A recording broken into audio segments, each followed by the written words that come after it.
اور عالموں نے گواہی دی، علم والوں نے گواہی دی، انصاف کے ساتھ انصاف کو قائم کرتے ہوئے۔ اب اس بات میں اگر دیکھا جائے تو مجدد دین و ملت الشاہ امام احمد رضا خان علیہ رحمت و رضوان سیدی سرکار اعلیٰ حضرت کے والد ماجد رئیس المتکلمین علامہ مفتی نقی علی علیہ رحمت و رضوان فرماتے ہیں اگر اس آیت پر غور کیا جائے تو اس آیت میں علم کی 3 فضیلتیں سامنے آتی ہیں، عالموں کی 3 فضیلتیں سامنے آتی ہیں۔ سب سے پہلے یہ کہ اللہ پاک نے فرمایا شہید اللہ انہ لا الہ الا هو والملائکۃ واولو العلم، یعنی اللہ تبارک و تعالی نے اپنے ساتھ اور فرشتوں کے ساتھ عالموں کا ذکر فرمایا۔ سبحان اللہ، یہ کتنی بڑی فضیلت کی بات ہے کہ اللہ تبارک و تعالیٰ نے اپنے ساتھ اور فرشتوں کے ساتھ عالموں کا ذکر فرمایا ہے۔ وہیں پر دوسری فضیلت یہ آتی ہے کہ اس آیت کریمہ میں علماء کو بھی اور فرشتوں کو بھی اللہ تبارک و تعالیٰ نے اس بات پر گواہ بنایا کہ اللہ تبارک و تعالیٰ کے علاوہ کوئی عبادت کے لائق نہیں ہے۔ پھر اس کے بعد جو ہے کیا تیسری بات یہ ہے کہ جس طریقے سے فرشتوں کی گواہی معتبر ہے اسی طریقے سے عالموں کی گواہی بھی معتبر ہے۔ تو ان باتوں اس آیت سے یہ پتہ چلا کہ عالموں کی فضیلت بہت زیادہ ہے، علم کی فضیلت بہت زیادہ ہے، کیونکہ اللہ تبارک و تعالیٰ نے اپنے ساتھ فرشتوں کے ساتھ، اس آیت سے ہمیں 3 چیزیں پتہ لیں، اپنے ساتھ اور فرشتوں کے ساتھ اللہ تبارک و تعالیٰ نے عالموں کا بھی مقام بلند رکھا ہے۔ اب اگر دوسری طرف آتے ہیں تو اللہ کریم قرآن پاک میں پھر ارشاد فرماتا ہے، اللہ پاک ارشاد فرماتا ہے یرفع اللہ الذین آمنوا منکم وأوتوا العلم درجات۔ اللہ ارشاد فرماتا ہے کہ اللہ تبارک و تعالی تمہارے یرفع اللہ الذین آمنوا تمہارے ایمان والوں کے وأوتوا العلم درجات اور تمہارے علم والوں کے درجے بلند فرمائے گا۔ اللہ تبارک و تعالی تمہارے ایمان والوں کے اور جن کو علم دیا گیا ہے ان کے درجے بلند فرمائے گا۔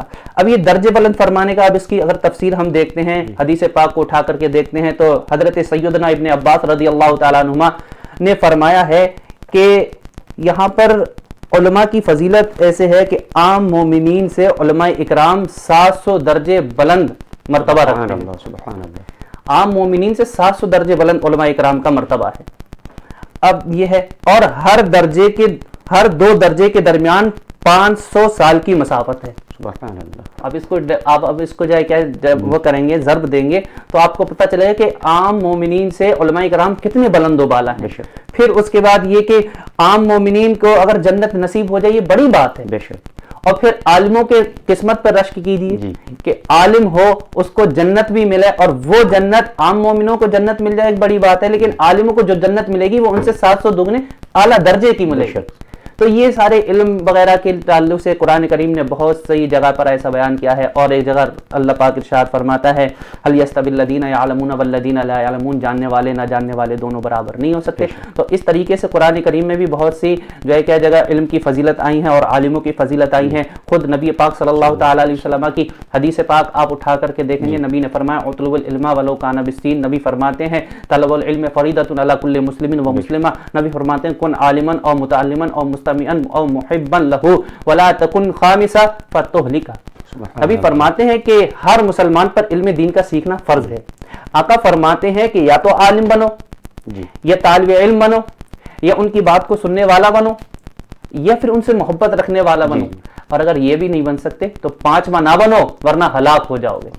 آپ علم دین کی فضیلت کو اگر حدیثوں کی روشنی میں ہم بات کریں تو ہمارے پاس ٹائم کی کمی ہو سکتی ہے، لیکن فضیلتیں ختم نہیں ہوں گی۔ اللہ کے حبیب صلی اللہ تعالیٰ علیہ وسلم نے ارشاد فرمایا ہے کہ جو شخص طلب علم کے لیے گھر سے نکلا وہ گھر واپس آنے تک اللہ تبارک و تعالیٰ کی راہ میں ہے۔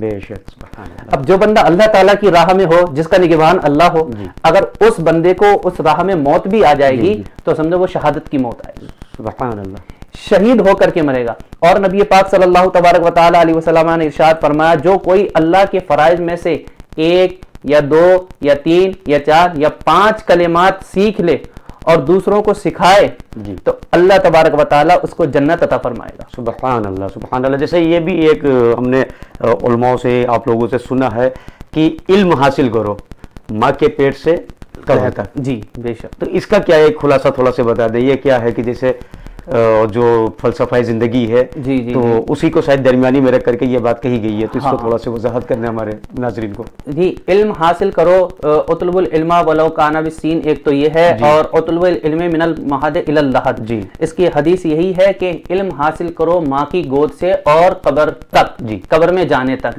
تو اس میں بھی علم کی ایک اہمیت بیان کی گئی ہے کہ اگر اللہ تبارک و تعالیٰ نے آپ کو انسان بنایا ہے اور آپ کو اللہ تعالیٰ نے اشرف المخلوقات بنایا ہے، تو آپ اپنی زندگی کو یوں ہی گوا نہ دیں، بلکہ پہلا مدرسہ ماں کی گود ہوتا ہے۔ رہنے سہنے کا طریقہ، تعلیم و تربیت کا طریقہ آپ ماں کی گود سے سیکھیں۔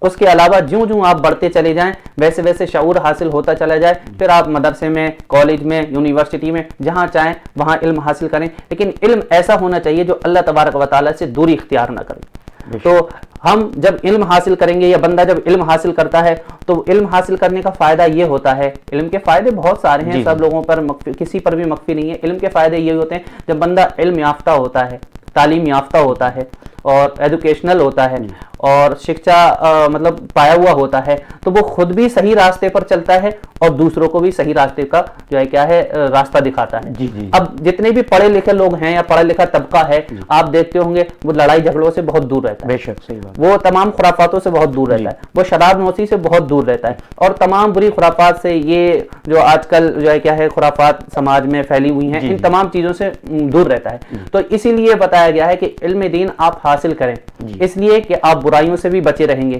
آپ لوگوں کو اچھی طریقے سے جو ہے کیا تربیت دیتے رہیں گے۔ خود اگر قرآن کریم کو اٹھا کر کے دیکھیں تو وہاں پر بھی ارشاد فرمایا کنتم خیر امت اخرجت للناس تأمرون بالمعروف وتنہون عن المنکر، تم بہترین امت ہو، جی تم بہترین امت ہو، کنتم خیر امت، تم بہترین درمیانی امت ہو۔ کیسے درمیانی امت ہے؟ تو بہت نہیں، آپ بہترین درمیانی امت ہیں۔ تأمرون بالمعروف ہیں کیسے ہم؟ ایسا ہی نہیں کہ ہم آئے ہیں اور بہترین امت ہے، نہیں، آگے اس کا بیان فرمایا گیا تأمرون بالمعروف وتنہون عن المنکر، آپ جو ہے کیا ہے اچھائی کا حکم دیتے ہیں لوگوں کو اور برائی سے روکتے ہیں۔ جب اچھائی کا حکم دیتے ہیں، برائی سے روکتے ہیں، تب آپ بہترین امت ہیں۔ اور اگر آپ نہ اچھائی سے روکیں گے، نہ اچھائی کا حکم دیں گے، نہ برائی سے روکیں گے، تو ہمارا کیا فائدہ؟ ہم کہاں بہترین امت ہوئے؟ بہترین امت کا پورا جو ہے کیا ہے دار و مدار ہے وہ تأمرون بالمعروف وتنہون عن المنکر پر ہے، کہ ہم جو ہے کیا ہے بہترین امت تبھی مانے جائیں گے جب لوگوں کو اچھائی کا حکم دیں گے، ماں باپ کی خدمت کا حکم دیں گے، غریبوں کی جو ہے کیا ہے غریبی دور کرنے کا حکم دیں گے، اور مزدوروں کی جو ہے کیا ہے مدد کا حکم دیں گے، اور بڑوں کی عزت کا، چھوٹوں پر شفقت کا جب ہم حکم دیتے رہیں گے، اللہ کے راستے پہ چلنے کو جو ہے کیا بتاتے رہیں گے، تب ہم بہترین امت ہیں۔ لوگوں کو برائیوں سے، زناکاری سے، چوری سے، شراب نوشی سے، ان سے ہم روکتے رہیں گے، تب کہیں جا کر کے ہم بہترین امت کا خطاب ہم کو ملا ہے۔ اور یہ سب اسی جگہ پہ ممکن ہے جب ہم خود پڑھے لکھے، ہمارے ہوں، اندر جی علم کی صلاحیت ہوگی، بالکل، تبھی ہم کسی کی رہنمائی کر سکتے ہیں۔ بالکل بالکل، نہیں تو ایسا تو نہیں ان پڑھ ہو، جیسے آپ نے وضاحت کیا کہ پڑھے میں اور نہ پڑھے میں کافی فرق، بہت فرق ہے، بہت ڈفرینس ہے، کیونکہ پڑھا لکھا جو ہوتا ہے وہ پڑھا لکھا ہوتا ہے، اور جاہل کو تو کچھ پتہ ہی نہیں ہوتا ہے۔ ٹھیک ہے، تو اسی لیے بتایا العلم نور، نور روشنی ہے، بندہ روشنی میں کہیں بھی جا سکتا ہے، اندھیرے میں کہیں بھی نہیں جا سکتا، کہیں بھی گڈھے میں گر سکتا ہے۔ تو یہی ہوتا ہے کہ یہ تمام چیزیں تبھی حاصل ہوں گی جب ہم خود تعلیم یافتہ ہوں گے، جب ہم خود جو ہے کیا ہے پڑھے لکھے ہوں گے، عالم ہوں گے، تب کہیں جا کر کے ہم جو ہے کیا ہے کسی کو راہ راست پر لائیں گے، یا کسی کو دین کا راستہ بتائیں گے، یا اور دیگر چیزوں کے لیے بتائیں گے۔ اسی لیے تو جیسے مان لیجیے کہ ماں کی گود سے قبر تک مطلب زندگی مختصر ہو سکتی ہے، علم مختصر نہیں ہو سکتا، علم مختصر نہیں ہے۔ اگر آپ اس کو دیکھیں گے، میں آپ کو اور تھوڑی سی وضاحت کر دوں، یہ کہ اگر ہم مسلمان ہیں اور ہمارا قرآن کہاں سے شروع ہوتا ہے؟ اقرا، اقرا، آپ دیکھیں تو صحیح، قرآن تو کہیں سے بھی شروع ہو جا سکتا تھا، الحمدللہ رب العالمین، یہ تو بظاہر پارے کی صورت میں ہے، سورہ الحمد، لیکن پہلی آیت جو نبی پر نازل ہوئی، علم کی اہمیت دیکھیں آپ اس سے، قرآن بہت طویل ہے، اور سب کچھ قرآن میں ہے۔ اللہ چاہتا تو اپنے نام سے، اللہ چاہتا تو اپنے نبی کے نام سے، جس سے چاہتا شروع کر دیتا، لیکن میرے رب نے قرآن کو بھی اگر شروع کیا ہے تو پھر اقرا، پڑھو، تعلیم سے ہی شروع کیا ہے۔ یہ تعلیم پڑھنا یہ بتا رہا ہے کہ علم بہت اہم چیز ہے، بغیر علم کے کچھ بھی نہیں ہے۔ علم اگر ہے تو آپ کے پاس تمام چیزوں کی دولت ہے، علم ہے، آپ ایجوکیشنل ہیں، آپ ڈگری یافتہ ہیں، آپ کے پاس علم ہے تو آپ کے پاس تمام چیزوں کی دولت، اور اگر علم نہیں ہے تو آپ کچھ بھی نہیں ہیں۔ آپ کتنا ہی کیوں نہ فالوورز آپ کے بڑھ جائیں، کچھ بھی ہو جائے، لیکن آپ علم یافتہ نہیں ہے، تعلیم یافتہ نہیں ہے، تو آپ کچھ بھی نہیں۔ بے شک صحیح بات ہے۔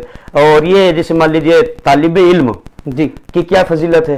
طالب علم جیسے جی جی جیسے ہم لوگوں نے بارہا سنتے آئے کہ یہ وارث رسول ہیں یہ جی جی اور تمام فضیلتیں سنتے آئے، تو یہ ہمارے ناظرین کو وضاحت کر دیں کہ طالب علم کی کیا فضیلت ہے؟ دیکھیے طالب علم جو ہوتے ہیں وہ نائبین رسول اللہ صلی اللہ تعالیٰ علیہ صلی اللہ وسلم، علیہ وسلم، جی جتنے بھی طالب علم ہوتے ہیں جو اللہ کی رضا کے لیے علم حاصل کرتے ہیں، جی جی علم کا بھی دو دو درجے ہو گئے، کچھ لوگ صرف رضا الہی کے لیے علم حاصل کرتے ہیں، اصل یہاں پر وہی لوگ مراد ہیں، اور کچھ لوگ جو ہوتے ہیں وہ اپنی جو ہے کہ واہوائی کے لیے علم حاصل کرتے ہیں، دنیا کمانے کے لیے علم حاصل کرتے ہیں، تو یہ دنیا کمانے والا یہ نہیں، یہاں پر جو فضیلت آئی ہیں، فضیلت تو حدیث میں یہ بھی آئی ہے جب طالب علم چلتے ہیں تو فرشتے ان کے قدموں کے نیچے اپنے پر بچھا دیتے ہیں، سبحان اللہ، یہ کم بڑی فضیلت ہے۔ بے شک، جب کسی قبرستان سے طالب علم گزر جاتے ہیں تو اللہ تبارک و تعالیٰ اپنی رحمت سے اس طالب علم کے گزرنے سے اللہ کریم 40 دن تک اس قبر سے یعنی اس قبرستان سے عذاب کو اٹھا لیتا ہے۔ سبحان اللہ، مہمان رسول کی بڑی ہی فضیلت ہے۔ جی تو یہ اس طریقے سے بہت ساری احادیث میں فضیلتیں آئی ہیں کہ طالب علم جو ہے کیا جدھر سے گزر جائے ادھر رحمتیں ہی رحمت ہوتی ہیں، یہ نائبین رسول ہیں،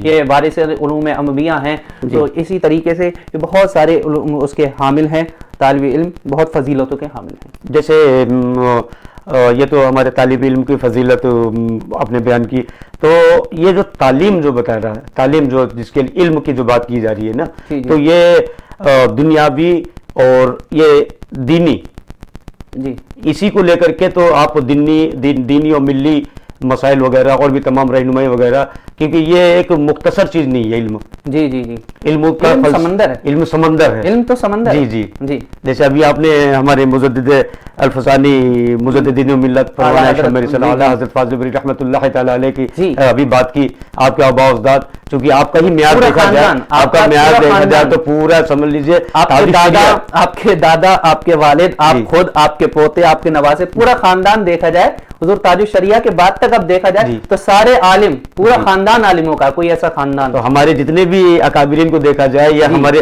ولیوں میں دیکھا جائے تو ماشاءاللہ بغداد کے شہنشاہ، جی جی غوث پاک غوث الاعظم دستگیر رضی اللہ جی جی ماں کے پیٹ سے ہی عالم جو ہے کہ ولی کامل بن کر کے حضور غوث اعظم کی پیدائش کی اگر بات کی جائے تو اگر اتنے گوشے ہیں اس پر، تو اتنے گوشے ہیں کہ آپ کی پیدائش پر ہی اتنے گوشے ہیں کہ اگر بات کی جائے تو وقت کم پڑ جائے گا۔ حضور غوث اعظم پیدا ہوئے جی جی اور روزے کی حالت میں پیدا ہوئے، سبحان اللہ، تو فرض تو نہیں تھا نا اس ٹائم ان پر، جی جی جی لیکن روزے کی حالت میں پیدا ہوتے کیا بتانا چاہ رہے ہیں کہ میرے ماننے والوں، میری 11ویں کرنے والوں، صرف 11ویوں میں مت پڑھنا۔ جی جی دیکھو تمہارا اگر پیران پیر ولیوں کا شہنشاہ اگر پیدا ہونے کے بعد روزے رکھ رہا ہے تو تم اگر میرے ماننے والوں ہو تو تم بھی رمضان کے روزے جب آئیں تو پھر روزے نہ چھوڑنا، یہ بہانہ مت بنانا کہ ہم بھوکے نہیں رہ سکتے یا ہمارے پان کھانے کی عادت ہے تو ہم تھوڑی بہت دیر بھوکے پیاسے نہیں رہ سکتے، نہیں، اللہ نے یہ جسم و جسمانیت دی ہے، یہ اس لیے دی ہے کہ اس کی رضا کے لیے قربان تو کریں آپ۔ اس کا ایک بھی اور فلسفہ دیکھا جا سکتا ہے، یہ تو ایک فضائل ہے، یہ تو ہمارا موضوع بھی نہیں، انشاءاللہ اس کے بارے میں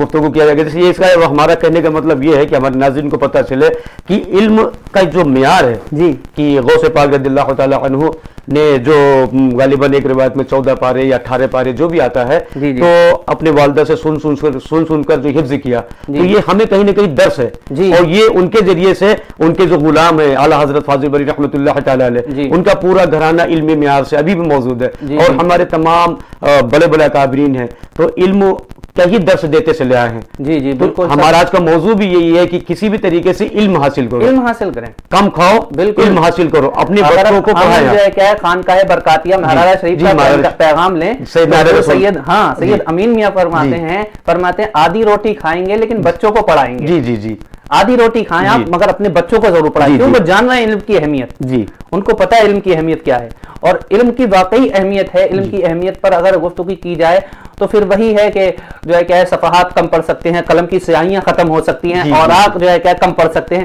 لیکن علم کی فضیلت کو بیان نہیں کیا جا سکتا۔ جی ماشاءاللہ، اپنے اس میں الگ ہی اہمیت کا حامل ہے۔ اللہ تعالیٰ ہم لوگوں کو، تمام لوگوں کو علم پر مائل کرے، آمین۔ اور یہ آگے بڑھتے ہیں، جیسے حصول علم کے راستے میں کیا چیزیں رکاوٹ بنتی ہے آج کے جو اس دور میں، یہ پرفتن دور ہے، جی جی اس میں آج کسی ایک دوسرے کا پرسہ حال نہیں ہے، علم کا معیار کم ہوتا جا رہا ہے۔ آپ نے دیکھا ہوگا کہ ہر طریقے سے ہر لوگ علم پر ہی زور دے رہے ہیں، ہاں، کیونکہ آج سب سے جو مین ہمارا ایک وہ بنا ہوا ہے کہ لوگ پڑھائی پہ کم دھیان دے رہے ہیں، پڑھائی پہ کم دھیان دے رہے ہیں، تو اسی لیے ہمارا اکابرین بھی تمام معاشری طریقے سے بھی یہ کہا جاتا ہے کہ آپ کم کھائیں، کم پڑھیں، لیکن اپنے بچوں کو علم یافتہ کریں، پڑھائیں، تو اسی حوالے سے یہ ہمارا یہ ایک سوال ہے، حصول علم کے راستے میں کیا کیا رکاوٹیں آ سکتی ہیں آج کے دور میں؟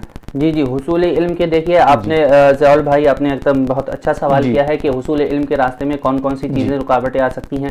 اگر میں علم دین کی بات کریں ہم تو علم دین کے راستے میں طالب علموں کی رکاوٹیں بہت ساری آتی ہیں. ان کو شیطان بہت زیادہ بہکاتا ہے. اصل یہ ہے کہ شیطان ان کو اس طریقے سے بہکاتا ہے کہ یہ علم دین حاصل کر کے کیا فائدہ نکلے گا، آپ مولانا بن جائیں گے، آپ حافظ بن جائیں گے، تھوڑے 4-5 ہزار روپے کمائیں گے، اس طریقے سے مطلب جو ہے کیا ہے شیطان برگلاتا ہے، بہکاتا ہے. لیکن آپ کو جو ہے کیا ہے رکاوٹ سب سے پہلے یہی بنتی ہے، وہ آپ کو اس طریقے سے بہکاتا ہے کہ اس میں کوئی فائدہ نہیں ہے اور کوئی یہ دنیا عیش و آرام کی ہے، لوگ اے سیوں میں ٹہل رہے ہیں، لوگ ایئر کنڈیشن کاروں میں ٹہل رہے ہیں. آپ مولانا بنیں گے، آپ حافظ بنیں گے، آپ قاری بنیں گے، آپ معمولی سے تنخواہ پائیں گے، آپ چھوٹے سے گھر میں رہیں گے. لیکن شاید ان کو یہ نہیں پتا ہے کہ جن کا یہ مائنڈ بن جاتا ہے کہ شاید یار مولانا اور امام 4-5 ہزار، لیکن نہیں، ایسا کچھ بھی نہیں ہے. جو اچھے عالم ہیں، جو اچھے جانکار ہیں، جو اچھے مفتی ہیں، جو اللہ کی رضا کے لیے علم حاصل کرتے ہیں، تو اللہ تبارک و تعالیٰ وہ رب جو سمندروں کے اندر مچھلیوں کو رزق دیتا ہے، وہ رب جس نے رزق کا وعدہ کیا ہے، تو جب وہ رب سمندروں کو اور کیڑے مکوڑوں کو رزق پہنچا سکتا ہے، تو جو اللہ کی رضا کے لیے علم حاصل کریں اور جو وارث علوم نبی ہوں، انبیاء ہوں، تو اللہ ان کو رزق کیوں نہیں دے گا؟ تو سب سے پہلی رکاوٹ یہی آتی ہے کہ شیطان اس طریقے سے برگلاتا ہے کہ اس میں کچھ نہیں رکھا ہے اور اس میں کمائی نہیں ہے، اس میں دنیا میں آپ پیچھے رہ جائیں گے. اور دوسری بات یہ، اس کو دور کیسے کیا جائے؟ اس کو دور ایسے کر سکتے ہیں ہم کہ طالب علم کے دماغ میں یہ بات ڈالنی چاہیے کہ یہ تھوڑی سی مشقت اگر آپ دنیا میں رہ کر کے جھیل لیں گے تو یہ آپ کی تھوڑی سی مشقت جھیلنا آخرت کی بڑی بڑی نعمتوں کا حامل ہو سکتا ہے. بے شک، کیونکہ آپ دنیا میں رہ کر اللہ کی رضا کے لیے علم حاصل کریں گے، مشقت جھیلیں گے، تو یہی علم دین کے ذریعے سے آپ جنت کی ابدی نعمتوں پہ جو ہے کیا ہے فائز ہو جائیں گے. اور جیسے کہ یہ آج کل جو جسے مان لیجیے آپ نے جو بتایا کہ حفاظ ہے، ہمارے علماء ہیں، تو آج کے اس دور میں بھی ہم نے دیکھا ہے کہ وہی علماء انجینئر ہیں، وہی علماء پائلٹ ہیں، وہی علماء ڈاکٹر ہیں. جی تو اس میں تو کوئی وہ نہیں ہے کہ اس میں پیسے کی ایک معیار بنے یا کوئی چیز بنے، کیونکہ رضا الہی کے لیے جب کوئی چیز کیا جاتا ہے تو اب بتایا گیا ہے نا کہ عمل کا دارومدار نیت پر ہے، انما الاعمال بالنیات. جی، بالنیات. تو اب یہ بتایا گیا، تو اب اگر کوئی حفاظ یا مان لیجیے طالب علم یہ اس نیت سے کہ دنیا کی شہرت کے، تو وہ تو مطلب ہی نہیں رہ گیا. جی اس کا اصلی معیار یہ ہونا چاہیے کہ دیکھیے باعمل. جی قرآن کریم کا حفظ کر لینا یہ سب دولتوں میں بڑی دولت ہے. جی بے شک. اور میرا اپنا خود کا ماننا یہ ہے کہ جس نے قرآن کریم کی مطلب قرآن کریم کو مکمل حفظ کر لیا، یاد کر لیا، تو پھر اس کے لیے انجینئر بننا، ڈاکٹر بننا، یہ سارے کچھ آسان ہو جاتے ہیں. جس نے اللہ کی کتاب کو اپنے سینے میں بسا لیا تو پھر اس کے لیے یہ انجینئر، ڈاکٹر اور پروفیسر یہ سارا کچھ آسان ہو جاتا ہے. تو اصل قرآن کی دولت ہے، اور قرآن میں ہی تمام یہ ڈاکٹر بننا، یہ وکیل، یہ انجینئر بننا، یہ پروفیسر بننا، یہ سب کس نے سکھایا؟ قرآن نے سکھایا. آج سے 1450 سال پہلے فاران کی چوٹی پر کھڑے ہو کر کے میرے نبی نے فرمایا العلم نور. بے شک. نبی نے فرمایا العلم قوہ. علم نور ہے، علم قوت ہے، تم اس کو لازم پکڑ لو، بغیر علم کے تمہارا کوئی چارہ نہیں ہے. اور اسی لیے رب کا قرآن بھی اقرا سے ہی شروع ہوا، پڑھو میرے محبوب، پڑھو محبوب. محبوب نہیں پڑھتے، پڑھنا میرے رب کے نام سے. اللہ کے حبیب نے پڑھنا شروع کر دیا. تو پتہ یہ چلا کہ یہ علم جو ہے یہ بہت بڑی دولت ہے، بہت عظیم نعمت ہے. اور اس میں کے معاملے میں وہی جو میں نے آپ نے مجھ سے پوچھا کہ کون کون سی رکاوٹیں آتی ہیں. دوسرا یہ کہ افسوس کا پہلو یہ ہوتا ہے، رکاوٹ اس طریقے سے بھی آتی ہے کہ طالبان علوم نبویہ کا جو مرتبہ ہے کہ فرشتے ان کے قدموں کے نیچے اپنے پروں کو بچھاتے ہیں، پھر اگر وہ ان کو دنیا میں نہیں ملتا ہے، لوگ ان کو حقارت کی نظر سے دیکھتے ہیں، تو پھر ان کا کہیں نہ کہیں تو مطلب رنجیدہ ہوتے ہیں. کہیں تو ان کو ٹینشن ہوتی ہے، کہیں تو ان کو برا سا لگتا ہے. لوگ حقارت کی نظر سے دیکھتے ہیں تو ان کو برا یہ لگتا ہے کہ یار بتاؤ ہم اللہ کی رضا کے لیے علم حاصل کر رہے ہیں، پھر بھی ہماری کوئی عزت نہیں. تو شیطان کو ایک اور موقع مل جاتا ہے کہ بھئی تو اس راستے سے ہٹ جا. لیکن ان کو یہی سمجھانا ہے کہ یہ دنیا کی جو دولت ہے یہ تھوڑے دن کی ہے، اور آخرت کی دولت جو ہے، یہ علم دین کی دولت جو ہے یہ باقی ہے. تو یہ فانی دولت پر باقی دولت کو جو ہے کیا قربان نہیں کر سکتے. یہ تو پھر جو ہے کیا نادانی ہوگی. لیکن جو ہے کیا ہے فانی دولت پر اور باقی دولت کو ہم وہ کریں گے، رکھیں گے، تو پھر ہم جا کر کے کامیاب ہو جائیں گے. مفتی صاحب وقت کا تقاضا ہے، مختصر وقت بچا ہوا ہے ہمارے پاس، اور یہ آپ یہ بتاتے چلیے جیسے کہ آج کے جو دور میں جو مدرسے ہمارے مدارس چل رہے ہیں، تو ان مدارسوں کو کیسے بہتر کیا جائے؟ یہ آپ نے بہت اچھا سوال کیا ہے ضیاء بھائی. تعلیمی معیار کے لیے جو ہے کیا ہے مدارس میں کیا کیا جائے؟ دیکھیں آج کل جو مدرسے چل رہے ہیں نا، الا ماشاء اللہ بہت اچھے اچھے بھی مدرسے چل رہے ہیں، لیکن ہم نے یہ بھی دیکھا لوگ اپنی دکانیں کھولے بیٹھے ہیں اللہ اکبر، دین کے نام پر. ان کا کیا رہتا ہے؟ صرف تعلیمی نظام ان کو کوئی مطلب نہیں، ان کو جو ہے کہ معیاری نظام سے کوئی مطلب نہیں، وہ صرف نکل جاتے ہیں تو چندوں کے لیے نکل جاتے ہیں، اور یہ بچوں کے فیوچر سے کھلواڑ کر رہے ہیں، ان کے مستقبل سے کھلواڑ کر رہے ہیں. جبکہ ہونا تو یہ چاہیے تھا جو ہے کیا ہے تعلیمی نظام کو بہتر بنانے کے لیے. میں آپ کو 3-4 چیزیں بتاؤں گا کہ تعلیمی نظام کو کیسے بہتر بنایا جائے. ہمارے اور جو صرف دال روٹی سیک رہے ہیں یا صرف جو اپنے مدرسے وغیرہ چلا رہے ہیں، وہ یہ صرف جو ہے کیا ہے اپنا کیا بولتے ہیں چندہ کرنے کے لیے نکل جاتے ہیں اور بچوں پر کچھ دھیان نہیں دیتے ہیں. اس کی وجہ سے ان کا فیوچر پورا کے پورا خراب ہو جاتا ہے. وہ صرف بلڈنگوں پر دھیان دیتے ہیں کہ ان کو کہاں سے مال حاصل آئے، کہاں سے بلڈنگیں بنوائے. بلڈنگیں اصل نہیں ہیں. ایک مدرسہ وہ بھی تھا کوئی بلڈنگ نہیں تھی، اصحاب صفہ آپ جانتے ہو، صفہ چبوترا. نبی نے تو کوئی بلڈنگ نہیں بنائی تھی، نبی نے تو چبوترے پہ ہی بٹھال کر کے اور 70 صحابہ اکرام کو جو ہے کیا علم دین حاصل کرا. بتائیں اس کی طرح کوئی مدرسہ لے کر کے آئے؟ بتائیں اس سے اچھے کوئی حافظ و مفسر پیدا ہوئے وہ کہیں نہیں. وہ مفسروں کے امام، وہ جو ہے کیا ہے مفتیوں کے مفتی. میرے مصطفیٰ نے جب حضرت ابو ہریرہ رضی اللہ تعالیٰ عنہ کو تربیت دی تو حضرت ابو ہریرہ رضی اللہ تعالیٰ عنہ 3 دن بھوکے رہنے کے بعد بھی کسی کے سامنے دستے سوال دراز نہیں فرمایا. اچھا اب جو ہے کیا ہے یہ جو ہے کیسے تعلیم کو بہتر بنایا جائے، تو اس کے لیے 2-3 چیزیں ہیں. پہلی یہ کہ آپ جانتے ہیں کہ سب سے پہلا یہ کہ باصلاحیت اور تجربے کار مدرس اپنے یہاں مدرسے وغیرہ میں رکھے جائیں. اور صرف رکھے ہی نہیں جائیں بلکہ ایسے جو ہے کیا نگرانی کے ٹائم میں، مدے کے ٹائم میں جو ہے کیا تنگی کے ٹائم میں ان کو اچھی تنخواہ دی جائے. اور اگر زیادہ اچھی تنخواہ نہیں دے سکتے تو کم از کم ان کو مناسب تنخواہیں دے کر کے ان کو اچھی طریقے سے ان کو فیسلٹیز دی جائیں. اور جو ہے کیا وہ تقاضۂ بشری ان کی بھی جو ہے کیا ہے کچھ ضروریات ہیں، تو ان کی ضروریات کو مد نظر رکھتے ہوئے ان کو اچھی تنخواہیں دی جاتی. اور خود اگر ہو سکے تو مدرسے کی طرف سے ان کو فلیٹ بھی دیا جائے. جس کے ہونا یہ ہے کہ اگر ان کا فلیٹ وغیرہ وہیں پر کوارٹر وغیرہ وہیں پر ہوگا تو ان کو گھر جانے کی ضرورت نہیں ہوگی. فیملی کوارٹر لے کر کے وہیں پر رہیں گے تو اس سے فائدہ یہ ہوگا کہ مدرسے کا اپنا خود کا فائدہ ہوگا. اچھا دوسرا کیا ہے کہ ہر ہفتے نہ صحیح تو ہر 15ویں دن آپ اساتذہ کی میٹنگ رکھیں اور اس میں معلوم کریں اساتذہ سے کہ آپ نے کیا پڑھایا کیا نہیں پڑھایا.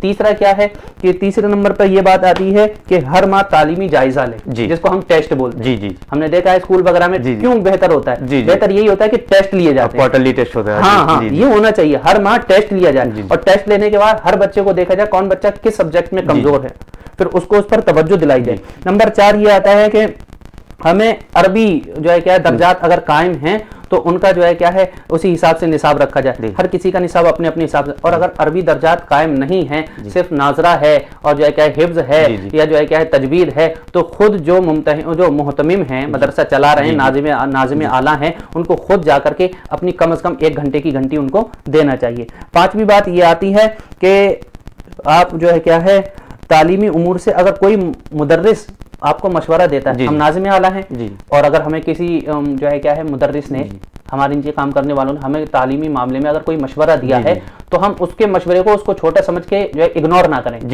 بلکہ اس پر غور و خوض کریں اور اس کو بہتر بنانے کے لیے ہم جو ہے کیا سوچیں. 4تھی بات یہ آتی ہے کہ طلبہ اکرام کو چھٹی وغیرہ کا کم جو ہے کیا ہے وہ کیا جائے، چھٹی زیادہ نہ دی جائے، کہ کبھی خود وہاں رہنے والوں کو بھی اور باہر سے آنے والے طلبہ کو بھی چھٹی کم دی جائے. اور ایک اور وجہ یہ بھی ہے بہتر بنانے کی، تعلیم کو بہتر بنانے کی، کہ اگر کسی جو ہے کہ طالب علم کے پاس موبائل ہو، موبائل یہ سب سے بڑی سخت بیماری ہے پڑھائی کے دور میں.